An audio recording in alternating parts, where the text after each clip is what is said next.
بيحكي فيلمنا عن بنت بتكتشف بوابة زمنية وبتسافر 3000 سنة للمستقبل وبتبدأ مغامرة علشان تنقذ العالم. يا ترى ايه اللي هيحصل؟ خلونا نكمل الفيلم ونشوف هيحصل ايه.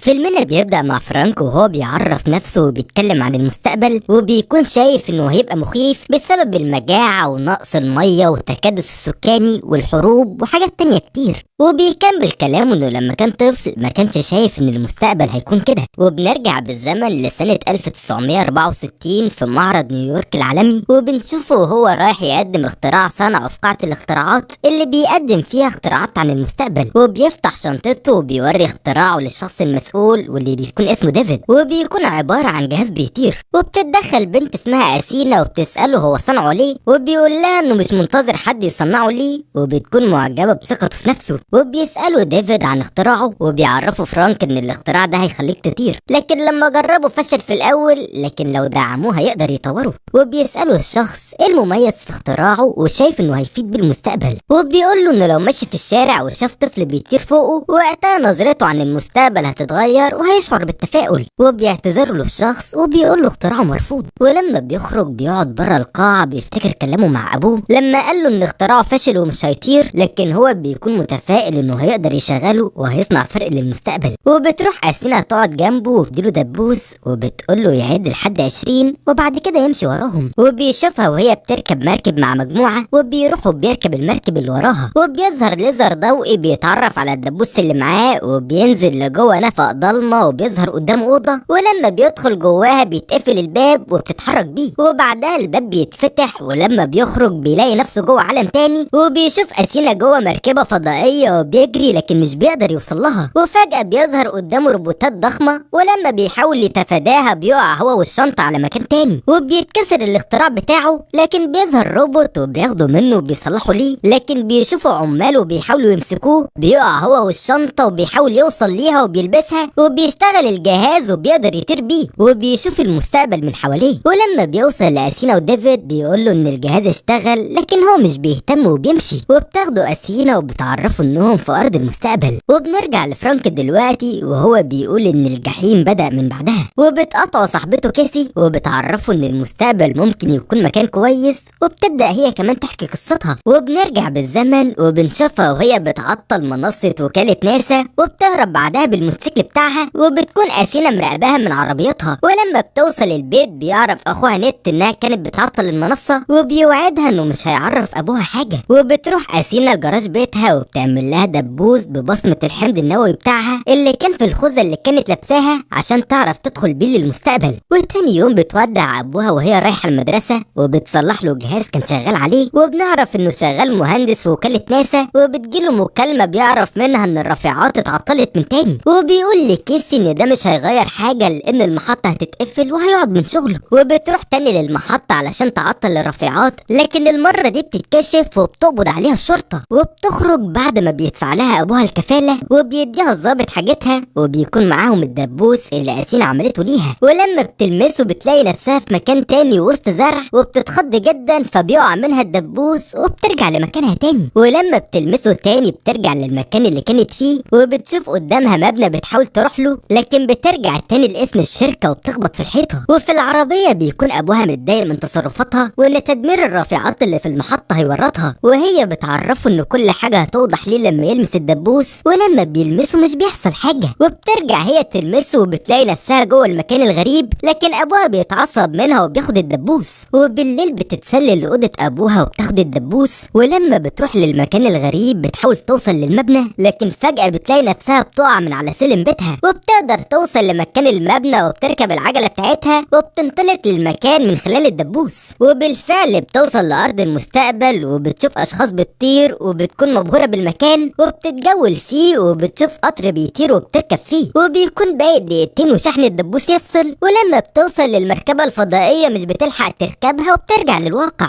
وبتلاقي نفسها جوه بحيرة. ولما بترجع للبيت بتقدر هي وأخوها تعرف مكان متجر على النت بيبيع دبوس زي اللي اللي معاها وبتقرر تروح، وبتروح أثينا لأخوها وبتسأله عنها، وهو بيعرفها إنها راحت تشتري دبوس. ولما بتوصل للمتجر بتسأل عن الدبوس وبتقابل 2 فيه، وبيسألوها ازاي حصلت عليه ومين اداهولها، وكانوا لسه هيقتلوها. فبتتدخل أثينا وبتنقذها منهم وبينفجر المكان بيهم، وبنعرف انهم روبوتات، وبتاخدها معاها في العربية. وبتعرف كيسي انها راكبة مع روبوت وبتخاف وبتطلع تجري من العربية. ولما بتحاول أثينا توقفها بتخبطها عربية، وبتستغل كيسي الفرصة وبتهرب بالعربية، لكن بتجري وراها أثينا وبتلحقها، وبتعرفها أثينا انها عارفاها وعارفة كل حاجة عن الدبوس. وفي نفس الوقت بتوصل الشرطة للمتجر وبيعرفوا ان اللي ماتوا في الانفجار كانوا روبوتات، لكن بتوصل عربية بينزل منها روبوتات وبيقتلوهم. وأثينا بتنزل كيسي قدام بيت فرانك وبتسيبها، لكن بيجري وراها كلب وبتكتشف انه مجرد صورة وهمية. ولما بتخبط على فرانك مش بيرضى يفتح لها، وبتوري له الدبوس من الكاميرا، بيرفض يدخلها البيت وبتتحدف لبعيد. وبالليل بتولع في الجرار بتاعه، ولما بيفتح الباب علشان يطفي الحريق بتدخل لجوه البيت وبتقفل عليها، وبتستكشف في الاختراعات بتاعته، وبتشوف ذكرى ليه مع أثينا لما كان طفل وانه كان معجب بيها، لكن أثينا خبت عنه انها روبوت علشان ما تجرحش مشاعره. وبيقدر فرانك يدخل البيت من سلم مخفي، وبتكون كيسي في اوضه قدام اختراع من اختراعاته، وبيعرفها انه اخترع جهاز بالغلط هيدمر العالم وقدامهم وقت قليل. لكن فجاه بتيجي الروبوتات للبيت وبيشوفهم من الكاميرات وبيكون عايزين يوصلوا لكيسي. ولما بيدخلوا البيت بيقدر فرانك يقتلهم من التقنيات اللي صنعها لتدميرهم، وبيركبوا جوه بانيو وبيطير بيهم لحد ما بيقعوا جوه بحيره. ولما بيخرجوا بتكون أثينا مستنياهم، وبياخدهم فرانك لانه بيسافر بالزمن وبيركبوا بيها، وبيخبي عين كيسي وبيقول لها ان السكر هيقل في جسمها وهتحس انها هتموت لدقايق، لكن بعد كده هتكون كويسه. وبالفعل بينطلقوا بيها، ولما بيوصلوا بتكون كيسي عطشانه جدا وبتشرب الكولا بتاعتها هي وفرانك كلها. وبتكتشف انها جوه برج ايفل في باريس، وبيشوفوا شخص وبيطلب فرانك من كيسي تروح تخبطه وتشوف اذا كان انسان ولا روبوت. ولما بتخبطه بيقع على الارض وبيعرفوا انه بشري، وبيدخلوا الاوضه فيها تماثيل لعباقرة العالم زي اديسون وتسلا، وبيعرفهم فرانك انهم صنعوا البرج ده لتجميع العباقرة والمبتكرين، والبرج ده هيكون وسيله للسفر للمستقبل. وبيركبوا جوه الصاروخ، لكن بتوصل الروبوتات ومش بيلحقوا يهاجموهم، وبينطلق الصاروخ بيهم وبيشوفهم الناس في الشارع وبيصوروه. وبيوصلوا للمستقبل وبيكون المكان خالي من الناس ما عدا الالات، وبيظهر لهم ديفيد اللي بقى مسؤول عن ارض المستقبل، وبياخدهم معاه جوه اختراع. وبتمسك كيسي الكره الارضيه وبتتحكم فيها وبتقدر توصل لبيتها، وبتشوف احداث من الماضي مع ابوها واخوها، وكمان بتقدر تشوف احداث من المستقبل وان محطه ناسا تم تدميرها بالكامل والعالم كله اتدمر، وفي براكين وحروب وزلازل وفيضانات. وبيعرفها ديفيد ان ده اللي هيحصل في العالم بعد 58 يوم بس، ومفيش اي طريقه يقدروا بيها ينقذوا العالم. لكن بيلمح فرانك صوره للمستقبل ما فيهاش دمار، ولما بيعرف ديفيد بيها وبيأكد له ان هو كمان شافها بيخضره. ولما بيفوق بتقول له كيسي ان ده مش هيحصل في المستقبل ولا حاجه، وانها مجرد اوهام بيحطها ديفيد في عقولهم علشان يستسلموا ويشوفوا المستقبل بالصوره البشعه دي، والحل الوحيد هو تدمير الجهاز ده. ولما بيعرضوا الفكره على ديفيد بيرفض، وبيفهم فرانك انه عايز يدمر العالم ويحكمه بطريقته. وبيدخلوا في اشتباك مع بعض، وبيشغل ديفيد روبوت ضخم علشان يقتلهم. وبيقول فرانك لأثينا تفجر الاختراع بالقنبله اللي معاهم، لكن بيحاصروها الروبوتات وبترمي القنبله لكيسي ومش بتكون عارفه تشغلها. ولما بتشغلها بتقع منها وبتكون هتنفجر، وبسرعه بترميها بره بوابه عالم المستقبل، وبيكون فرانك وديفيد فيه. وبتحذروا أثينا يهرب بسرعه ويدخل البوابه، وبيدخل هو وديفيد، لكن جزء من الباب بيقع على ديفيد ومش بيقدر يتحرك. وبتشوف أثينا لقطه من المستقبل وان ديفيد هيموت فرانك، وبسرعه بتروح تاخد الضربه بداله، وبيشيلها فرانك علشان ينقذها، وهي بتقوله ان خلاص مده صلاحيتها انتهت وخلاص مش هيقدر ينقذها. وبتقوله عن ذكريات من ماضيهم، وانها ما قدرتش تعترف له انها روبوت لما شافت نظره الحب في عينيه ليها، وانه طموح ومبتكر، وفضلت انها تدعمه في اختراعاته. وبتطلب منه يستخدم تفجيرها الذاتي ويفجر بيه الاختراع، وبيشيلها للاختراع وبتطلب منه يرميها، وبيرميها جواه وبينفجر كله، وبيقع الاختراع على ديفيد وبيموت في ساعتها. وبيقرر فرانك وكيسي يصلحوا كل حاجه سوا في المستقبل، وبترجع لابوها واخوها نت من البوابه،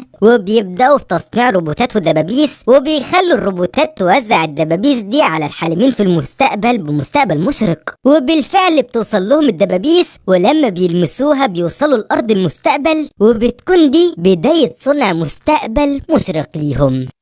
وبيخلص فيلمنا على كده. لو عجبك الفيديو ما تنساش تعمل لايك وتشترك في القناة علشان يوصل لك كل جديد. سلام.